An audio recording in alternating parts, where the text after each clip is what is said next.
আল্লাহ রাসূলের স্ত্রীর মধ্যে ধনাত্মক এবং চালাক চরিত্র সন্তানের মা বাবা একটা স্ত্রী ছিল খাদিজা রাদিয়াল্লাহু তাআলা। এক সময় আল্লাহ রাসূল সাল্লাল্লাহু আলাইহি সাল্লাম যখন জাবালে নূর হেরা গুহায় কোরআন পাওয়ার জন্য, কোরআন নাজিল হওয়ার জন্য অপেক্ষা দিন ঘন্টা প্রহর গুনেছে, প্রতিটা টাইমে টাইমে আল্লাহ রাসূলের স্ত্রী 3 টাইম মেনু মতো সময় মতো 3টা টাইম পাহাড় বাইরে বাইরা আল্লাহ রাসূলের খানা পৌঁছে। আল্লাহ রাসূলের স্ত্রী মা আয়েশা রাদিয়াল্লাহু তাআলা আনহা এক সময় আল্লাহ রাসূলকে জিজ্ঞাসা করলেন, এত বড় স্ত্রী বলো কেন? আল্লাহর নবী বলল, আয়েশা, তোমার জিন্দেগি 6 বছরে বিয়ে, 9 বছরে ঘর সংসার, 18 আল্লাহ রাসূলের ইন্তেকাল, এই 9 থেকে 18 পর্যন্ত যতদিন ঘর সংসার করছো, এই 18 বছরের ইবাদত এক পাল্লাই, খাদিজার এক টাইমের একটা ইবাদত এক পাল্লাই, তার থেকেও ওজন বেশি হবে। জানো, আমার খাদিজা যখন আমি জাবালে নূরে ছিলাম, কোরআন নাজিল হবে, কোরআন পৃথিবীতে আসবে, তখন আমার খাদিজা আমার এই জাবালে নূরে পারি দিয়া দিয়া ঠিক মেনু মতো টাইম মতো আমার 3 টাইম খানা পৌঁছায়। আমি এক সময় আয়েশা তাকায়া দেখছি পাগুলোর ভিতরে আমার খাদিজার পাগুলো ছিঁড়া ছিঁড়া রক্ত পড়েছে। আমার খাদিজা কখনো ও আহ শব্দ করে না, তারপরে আমার খানা পৌঁছাইতে বিন্দু মাত্র কোনদিন কোন দেরিও করে। কেমন স্ত্রী! আর এখনকার স্ত্রীতে যদি খালি 1 গ্লাস পানি দাও, চাকরি করে এসেছি ঢেলে খাও, ঠিক কিনা বলে না? মানে ছোট্ট মানুষ আল্লাহ পাক বহুদূর পর্যন্ত নিয়ে গেছে, আলহামদুলিল্লাহ।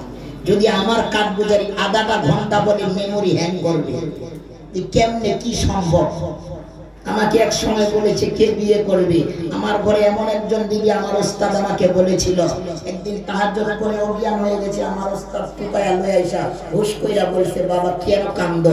আমি কই, হুজুর আমার 3টা জিনিসের জন্য আমি কান্না করি, তার মধ্যে কি একটা জিনিস? আমি বলছি সর্বপ্রথম, হুজুর আমার কে বিয়ে করবে? আমার ওস্তাদ মাথায় হাত রাখে একটা দোয়া করেছিলেন, আমি গাধাটোর জন্য দোয়া করে গেলাম, তোমার ঘরে এমন একজন বিবি আসবে, 10 গ্রামের মহিলা তোমার স্ত্রীকে দেখতে আসবে। আলহামদুলিল্লাহ, এমন একটা ঘরের বিবি আসছে, মাশাআল্লাহ, কোরআনের হাফেজা এসেছে, 3টা কন্যার বাবা আমি। প্রথম কন্যার নাম রাখেছে হাটাদারি হযরত। শুধু তাই না, বিয়ে করছি উপহার দিবে, সর্বপ্রথম খবরটা গেছে হাটাদারি হযরতের কাছে। আমার হাটাদারি হযরত বলতো, শিষ্য নরে কেমন আছো? হযরতের কাছে গেছি, বিয়ে হয়েছে দাওয়াত দেওয়ার জন্য আসছে। হযরত আগে আহলিয়ার জন্য আমার ম্যাডামের জন্য হাদিয়া পাঠাইছে, কার কপালে জুটি। দেওবন্দে গেছে, ওখান থেকে হাদিয়া আসছে আহলিয়ার জন্য। কপাল! আমার জন্মস্থানে অনেক দাদা বাপেরা বলেছে, ছোট মানুষ কি করবে, কি কইরা খাইবে, কেমনে ঘর সংসার করব, কেমনে কি করব? আমার মা বলছে, বাবা কোরআন ধরো। আমার আব্বা কান্দে কইরা মাদ্রাসায় নিয়ে গেছে, বাবা কোরআন পড়ো, আল্লাহ তোমারে দাবি বানায়া দেবে। আমার উস্তাদের কাছে এসেছি, খালেদ সাইফুল্লাহ আইয়ুবের বাবার কাছে, জয়নাল আবেদিন সাহেব, আল্লাহ তাআলা হযরতের কবরটাকে রিয়াদুল জান্নাত দান করুন। হযরতের কাছে কোরআনে হিফজ পড়েছি, তারপরে আল জামিয়াতুল মাদানিয়া রাসূলবাড়িয়া সাভার ঢাকা, শাইখুল হাদিস হযরত আবু জাফর শাহ ইব্রাহিম দামাত বারাকাতুহু মাদ্দাজিল আলিয়ার কাছে লাগাতার 19টা বছর কেটে দিলাম, ফেলে দেয় নাই, আঁকড়ে ধরেছে। তো আল্লাহ তাআলা এই কোরআনকে ধরার কারণে, নবীর সুন্নাতকে ধরার কারণে দুনিয়াও দিছে, আখিরাত দিছে। সুবহানাল্লাহ। জন্মভূমিতে যায়, 2-1টা গাড়ি পিছনে যায়, অনেক আলিম স্লোগান দেওয়ার জন্য বেকুল হয়ে যায়। ওই মানুষগুলো এখন কয়, কি রে সুলাইমান নুরি নিয়ে আনবে, এখন গেলেই দৌড় দিয়ে আসে কয় আমারও সুলাইমান। আমার মা বলতো বাবা দেখো আল্লাহর কোরআন কেমন দাম। আরে মুসলমান, আমি যদি একটা ছোট্ট মানুষ আল্লাহর কোরআনকে ধরার কারণে এতদূর পৌঁছাইতে পারি, পৌঁছতে পারি, তাহলে আপনাদেরকেও আল্লাহ পৌঁছাবে, ঠিক কিনা? কষ্ট তো আমাদের আগে থেকে। যেদিন এই মাথার টুপিটা পরেছি, পাঞ্জাবিটা গায়ে দিছি, সেদিন থেকে আমাদের কষ্ট, ঠিক কিনা? আল্লাহ নবী যেদিন নবী হয়েছে, নবীর রাজত্ব পাইছে, সেদিন থেকে আল্লাহর নবীর কষ্ট শুরু হয়ে গেছে। আল্লাহ পাক বলছে যাও হাবিব ও নবী ও পয়গম্বর যাও, ওয়াকুল জাল হক ওয়া সাহাকাল বাতিল ইন্নাল বাতিলা কানা যাহুকা। যাও মক্কা নগরীর ভিতরে যায় ইসলামের দাওয়াত দাও। সেদিন মুসলমান ছিল না, কাফের আর মুশরিক ছাড়া, ঠিক কিনা?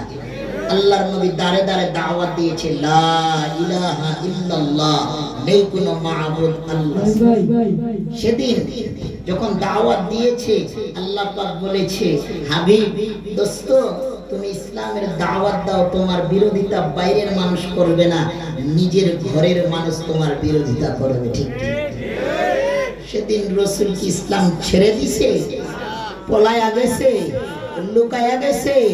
ইসলামের দাওয়াত নিয়ে সামনে অগ্রসর হতে আছে, ঠিক কিনা? কাফের মুশরিক একদল হয়েছে, আল্লাহর নবী একা একদিকে, পুরা মক্কা নগরীর ভিতরে দুটা ব্যক্তি, দুটা কাফের জন্য রব্বে কারীমের কাছে দোয়া করলেন, আল্লাহ এই মক্কা নগরীর ভিতরে দুটা কাফেরকে আপনি ইসলামের তলদেশে নিয়ে আসেন, ইসলামের খাদেম বানায়া দেন, আমি রাসূল আপনার কাছে দোয়া করলাম। দোয়া করতে দেরি, দুই জ্বলন্ত কাফেরকে আল্লাহ হেদায়েত দিতে দেরি করে। যে দুই ব্যক্তি রাসূলের রওজা পাকের সাথে তার কবর। মক্কা মদিনায় গেছেন কিনা জানি না, যারা গেছেন আল্লাহ পাক বারবার নেওয়ার তৌফিক দান করুন। যারা যান নাই তাদেরকে আল্লাহ পাক মৃত্যুর আগ পর্যন্ত হইল একবার হইল মক্কা মদিনার মেহমান বানায়। আল্লাহ পাক যেন আমারে বারবার নেয়। আবার নিয়ত করেছি 5টা মাস চিল্লাইছি, এই মাহে রমজানের 2 দিন আগে চলে যাব, পুরো রমজান কাটাবো ইনশাআল্লাহ। আল্লাহ তাআলার কাছে প্রথমে শেরগুলো পড়েছি, মদিনার শের পড়লে চোখ দিয়ে পানি আসে, যেই শেরগুলো রাসূলের রওজা পাকে গাওয়া হয়। সাধারণ শের পড়ে নাই, আলেমরা বুঝতে পারছে কোন কলিজার শের পড়েছে। মন চাই মদিনা ছাড়া আসার মন চাই না, মন চাই মক্কার গিলাপটা ছাড়বো না, মন চাই দেশে আসবো না, ও দেশেই যদি মৃত্যু গ্রহণ হইত। আমি কালকে আমার খাদিমরে বলছি আমার মৃত্যুটা মনে হয় মদিনাই হয়, কেন জানি আমার মনটা ডাকতেছে। যদি মদিনাই হয় আল্লাহ যেন মদিনা নিয়ে যায়, মৃত্যুটা হয় আমার বড় আশা। রাসূলের রওজা পাকে, রাসূলের রিয়াজুল জান্নাত গুলিস্তানে ঘুমাবো। আল্লাহু আকবার। আরে মুসলমান, তখন থেকে ছোট থেকে মনে করি নাই যে ছোট মানুষ অবহেলিত, না না, আল্লাহ আমারে ছোট বানাইছে, নিশ্চয়ই কোনো উদ্দেশ্য আছে, ঠিক কিনা? বিনা উদ্দেশ্যে বানাই নেই আমারে আল্লাহ পাক। তো আপনারা আমারে কোনো ইহুদির ঘরে জন্ম দিতে, কোনো নাসারার ঘরে জন্ম দিতে, কোনো কাফেরের ঘরে জন্ম দিতে, আরে শুকরিয়া আদায় করো মুসলমান। আমি মুসলমান, আখিরি জামানার শেষ নবীর শেষ উম্মত, আমি কোরআনের সৈনিক, আমি, ঠিক কিনা? শুকরিয়ার বিষয় কলিজা ফাটায় শুকরিয়া করা উচিত। আমি মুসলমান। জাবালে নূর বাংলাদেশে 350-400 তলা একটা বিল্ডিং, 2.5 ঘন্টা লাগছে ঘড়ি কাটা নাপ দেওয়ার উঠতে। জাবালে নূরে যেখান থেকে কোরআন এসেছে, আমি যাই 2 রাকাত নামাজ পড়েছি আলহামদুলিল্লাহ। যাই হোক, রাসূলের জামানায় কষ্ট কেনা করেছে, প্রতিটা নবী রাসূল কষ্ট করেছে, সাহাবা আজমাইনরা কষ্ট করেছে। রাসূল আকদাস সাল্লাল্লাহু আলাইহি ওয়াসাল্লাম দামি নবী, দামি পয়গম্বর, আখেরি জামানার নবী জনাবে মুহাম্মদুর রাসূলুল্লাহ সাল্লাল্লাহু আলাইহি ওয়াসাল্লাম এমন একজন নবী, এমন একজন পয়গম্বর। আল্লাহর নবী সাল্লাল্লাহু আলাইহি সাল্লাম, আল্লাহর নবীর প্রথম স্ত্রী, যেই নামে মাদ্রাসা, এটার যদি একটু কাঠগোজারি শোনো সমস্ত মহিলারা হাহাকার করবে যে এরকম স্ত্রী। আল্লাহ রসুলের স্ত্রীর মধ্যে ধনাত্মক এবং চালাক চরিত্র সন্তানের মা বাবা একটা স্ত্রী ছিল খাদিজা রাদিয়াল্লাহু তাআলা। এক সময় আল্লাহ রাসূল সাল্লাল্লাহু আলাইহি সাল্লাম যখন জাবালে নূর হেরা গুহায় কোরআন পাওয়ার জন্য, কোরআন নাজিল হওয়ার জন্য অপেক্ষা দিন ঘন্টা প্রহর গুনেছে, প্রতিটা টাইমে টাইমে আল্লাহ রাসূলের স্ত্রী 3 টাইম মেনু মতো সময় মতো 3টা টাইম পাহাড় বেইরা বেইরা আল্লাহ রাসূলের খানা পৌঁছে। আল্লাহ রাসূলের স্ত্রী মা আয়েশা রাদিয়াল্লাহু তাআলা আনহা এক সময় আল্লাহ রাসূলকে জিজ্ঞাসা করলেন, এত বড় স্ত্রী বলো কেন? আল্লাহর নবী বলল, আয়েশা তোমার জিন্দেগি 6 বছরে বিয়ে, 9 বছরে ঘর সংসার, 18 আল্লাহ রাসূলের ইন্তেকাল, এই 9 থেকে 18 পর্যন্ত যতদিন ঘর সংসার করছো, এই 18 বছরের ইবাদত এক পাল্লাই, খাদিজার এক টাইমের একটা ইবাদত এক পাল্লাই, তার থেকেও ওজন বেশি হবে। জানো আমার খাদিজা যখন আমি জাবালে নূরে ছিলাম, কোরআন নাজিল হবে, কোরআন পৃথিবীতে আসবে, তখন আমার খাদিজা আমার এই জাবালে নূরে পারি দিয়া দিয়া ঠিক মেনু মতো টাইম মতো আমার 3 টাইম খানা পৌঁছায়। আমি এক সময় আয়েশা তাকায়া দেখছি পাগুলোর ভিতরে আমার খাদিজার পাগুলো ছিঁড়া ছিঁড়া রক্ত পড়েছে। আমার খাদিজা কখনো ও আহ শব্দও করে না, তারপরও আমারে খানা পৌঁছাইতে বিন্দু মাত্র কোনোদিন কোনো দেরিও করে। কেমন স্ত্রী! আর এখনকার স্ত্রীতে যদি খালি 1 গ্লাস পানি দাও, চাকরি করে এসেছি ঢেলে খাও, ঠিক কিনা? বলে না? বলে কিনা? এখন ফিতনা বাইরে হইছে গ্রাম অঞ্চলে, মহিলারা নাকি রাবিয়া বসরি হয়ে যায়, ঠিক কিনা? গ্রামে গ্রামে রাবিয়া বসরি হয়ে যায়। আল্লাহ মাফ করুক, ওদিকে কথা না, রাসূলের কষ্টের জিন্দেগির দিকে তাকায়া আমি নামটার উপরে কয়েকটা কথা শুরু করছি। হেম্বেলটা দেখছি খাদিজাতুল কুবরা, আল্লাহু আকবার, এমন একটা নামের ভিতরে মাদ্রাসাটা করেছে, নামের কিছু প্রভাব আছে, কিছু কিছু নামের ওসিলা করে আল্লাহ জান্নাত দিবেন। এই খাদিজাতুল কুবরা মাদ্রাসাটার জন্য আপনাদের কাছে কয়েকটা কথা তুলে ধরব, রাসূলের জিন্দেগির কষ্টের জিন্দেগিগুলো। রাসূল আকদাস সাল্লাল্লাহু আলাইহি ওয়াসাল্লাম এক সময় এক টাইমে যুদ্ধের ময়দান থেকে ফিরতেছে, সংক্ষিপ্ত করে বলতেছি, টাইম কম নিছি, ঠিক কিনা? যুদ্ধের ময়দান থেকে আসতেছে আল্লাহর রাসূল সর্বপ্রথম আদরের কন্যা হযরতে ফাতেমা রাদিয়াল্লাহু তাআলা আনহার বাড়িতে যাবেন। তার আদরের টুকরা কলিজার নাতি হাসান হুসাইনকে দেখা করার পর 3 দিন যাবত যুদ্ধের ময়দানে আল্লাহর রাসূল সাল্লাল্লাহু আলাইহি সাল্লাম ফাতেমার বাড়ির গেটে আসছে। ইতিমধ্যে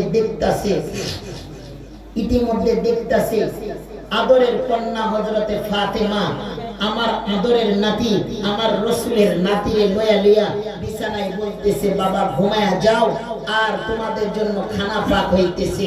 খানার পাতিলের ভিতরে পানি ছিল, খাদ্য ছিল না। জ্বালাইতেছে, আগুন জ্বালাইতেছে, আর জান্নাতি মহিলা, জান্নাতি সর্দার আদরের হাসান হুসাইনের মা হযরতে খাদিজা রাদিয়াল্লাহু তাআলা আনহার গর্ভে নিয়ে হযরতে ফাতেমা রাদিয়াল্লাহু তাআলা আনহা আদরের সন্তানকে বলতেছে, হাসান হুসেন ঘুমায়া যাও, তোমার নানু ভাই খাদ্য নিয়ে আসতেছে, তোমাকে আমরা ডেকে খানা খাওয়াবো, ঘুমায়া যাও। আল্লাহ রাসূল দরজার কাছে হাজির। আদরের কন্যা ফাতেমার কথাগুলো রাসূলের কলিজায় লাগতেছে। আল্লাহর নবী আর মেয়ের কাছে যায় নাই, গেট থেকে ফিরে চলে গেছে। আদরের নাতির খাওয়া নাই, চুলায় আগুন জ্বলে, খাদ্য নাই, পানি গরম হয়ে চাউল নাই, আল্লাহর নবী সহ্য করতে পারে নাই। জান্নাতের যারা সর্দার হবে, জান্নাতের যুবকদের যারা সর্দার হবে, জান্নাতি মহিলাদের যিনি সর্দারনি হবে, হযরতে ফাতেমার ঘরে খানা নাই, হাসান হুসেন নাতির ঘরে খানা নাই, এটা সহ্য করার মতো নয়।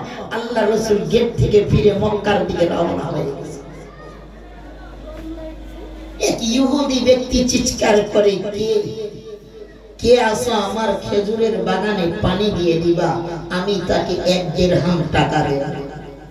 আল্লাহর নবী যায় দাঁড়াইলেন, ভাই আপনার খেজুর বাগানে আমি পানি দেব, আপনি আমাকে কিছু মুনাফা দিয়েন।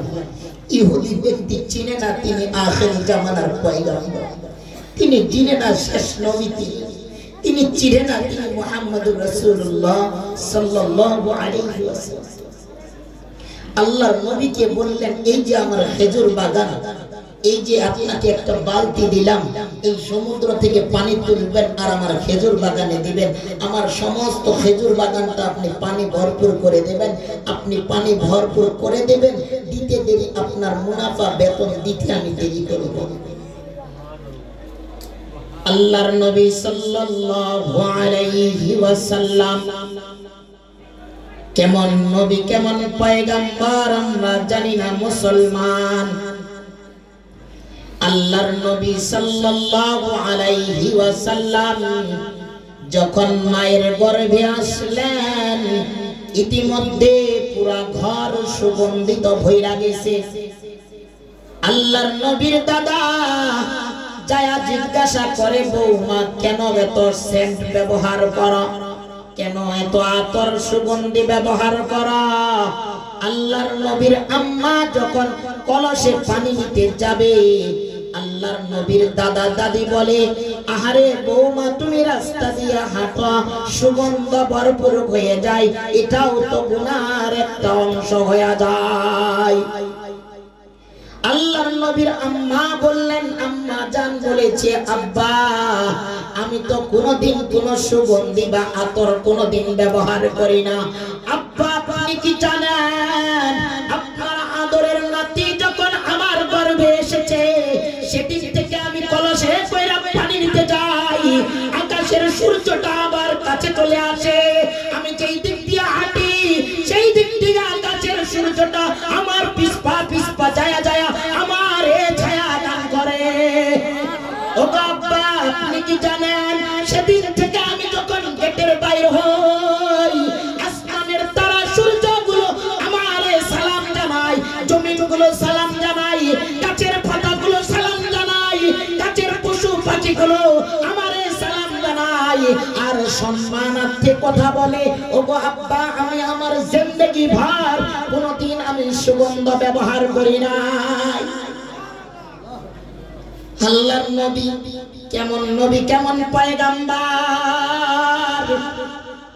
আমরা কোন নবীর উম্মত মুসলমান জানি না, গাও গরম হয় না রে মুসলমান। আজকে নবীর নামে কত রকমের গান বাজনা জন্ম তারিখ পালন হয়, সেই নবীর নামে কটূক্তি কথাবার্তা বলে। হে মুসলমান, সত্যিকারে যদি নবীর আছে খাও, নবীর পাগল হয়ে থাকো মুসলমান, ঘর ছাড়া বাড়ি ছাড়া, ওই যারা নবীর নামে জন্ম তারিখ পালন করে, নবীর কটূক্তি কথাবার্তা বলে, তাদের বিরুদ্ধে দাঁড়ায়া এক আন্দোলন করা ওরা স্লোগান তুইরা নবীর বিরুদ্ধে বাসীদেরকে, এই যে অধিকারদের দালালকে বাংলার জমিন থেকে খেদায়া ছাড়তে হবে ইনশাআল্লাহ, ইনশাআল্লাহ। ঠিক কিনা?